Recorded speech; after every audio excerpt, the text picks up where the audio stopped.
Hello, everybody. It's your boy, the Punk Otaku Scribe. Welcome back to another review for My Adventures with Superman Season 2, Episodes 7 and 8.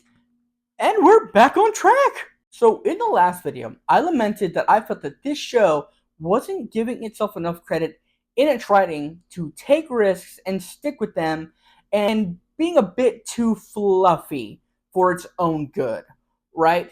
With these two episodes, 7 and 8, they actually did what they were best at without sacrificing any of the writing doing it. In episode 7, we have a fun episode, and in episode 8, we have a serious episode, and both are executed so well. I was honestly really happy to see that. When I heard that episode 7 was called Olsen's 11, and I saw the title card on Max, and it's Jimmy Olsen doing like an X arm thing with explosions behind him. I'll admit it, I thought to myself, oh no, what is this? And I watched the episode, and I was pleasantly surprised. It wasn't extremely corny or anything. It was fun. And, it was a funny little reference too. They need to go save Clark. So, what do? They team up with Livewire and they do a heist. Other than the fact that it was just a really fun episode, I really love that it just let other characters breathe and flesh out. Similarly to the episode with Lois and her dad, right? We get to know them without Clark being a part of the equation. Now, yes, Clark is in that episode, but there was time away from him and Jimmy to get to know the Lanes. In this episode, he's not in it a single frame at all. And we get to know Livewire and Firestorm more. We get to see Lois's reaction to the choice she made of breaking up with Clark, which, hey, okay, I'll admit it, I was wrong. They stuck to it, and not only are they sticking to it for right now, but also showing a character's emotional ramifications of that choice, right? And we don't know what she's gonna do with that, right? She's kind of regretting it, but she had her reasons for doing it. And do I want this show to be mature enough to make the decision of Lois sticking with the breakup? I mean, maybe if it narratively makes sense, but I mean, if they get back together, then that's fine. Because I'm glad to see that we got Lois really thinking about the choice that she made. We got to see that this show is capable of writing that way.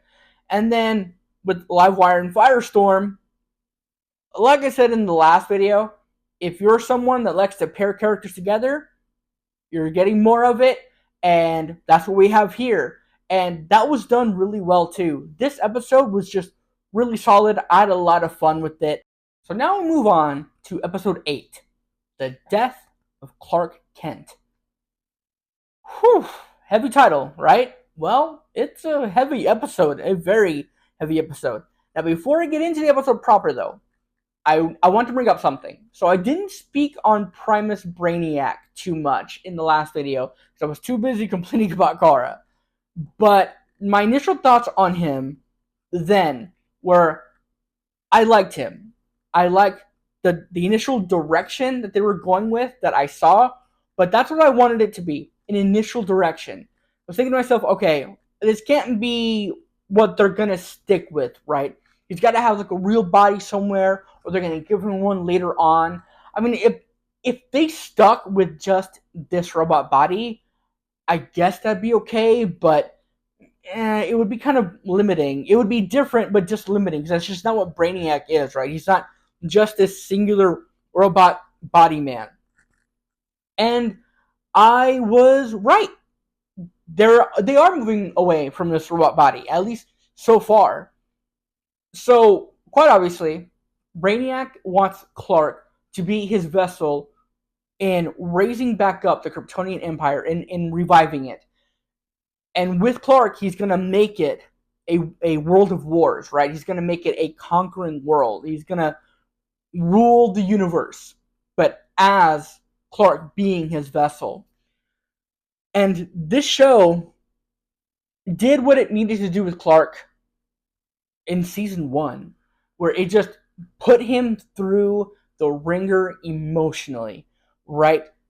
Clark has been through a lot conflict wise in terms of just fighting, right? Season 1 was villain of the week, and season 2 is gonna be the season of emotional growth. We're almost at the end, and we've been getting a lot of it, a lot of development, and Clark is getting quite a bit here. Throughout the episode, there we got two sequences going on.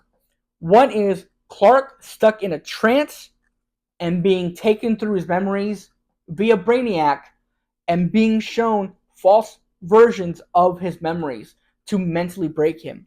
Then on the outside, we have Kara and the rest of the team trying to physically stop Brainiac and free Clark. And there was so much heightened emotion in this episode. There were so many stakes.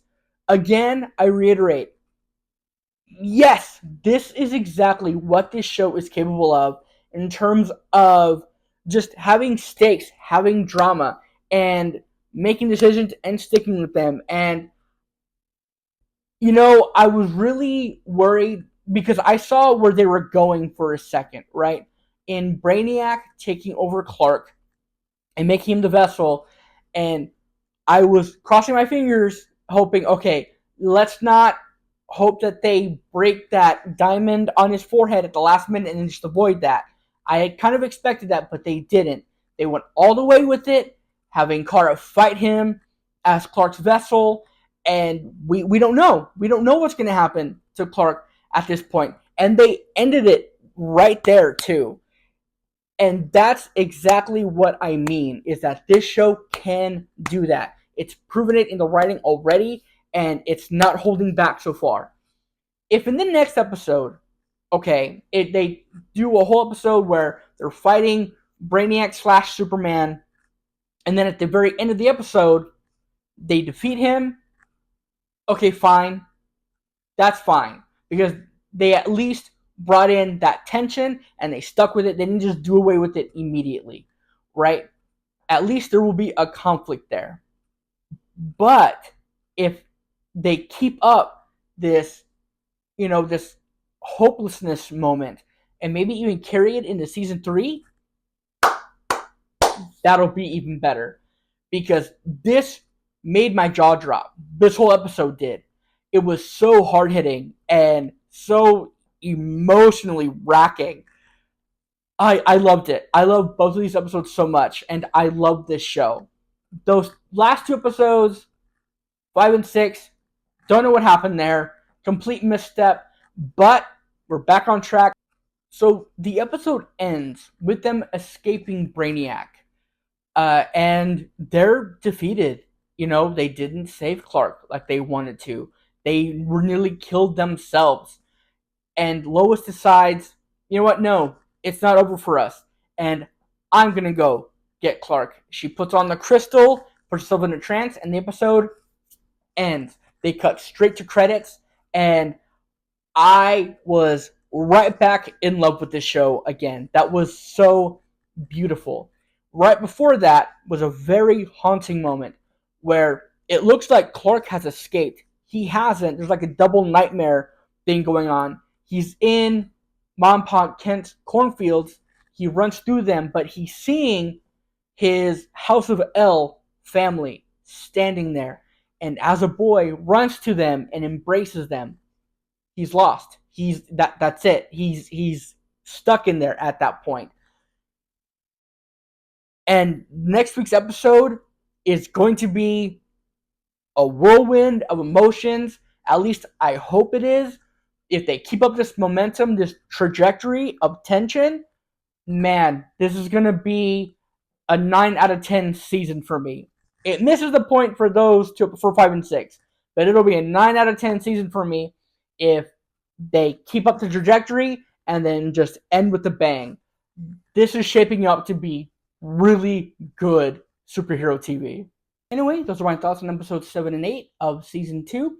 What'd you think of them? Did you like them? Did you not like them? Do you like this show? Do you not like this show? Let me know down in the comments. Let's talk everything Superman and DC Comics there, and I'll see you in the next one. Take care.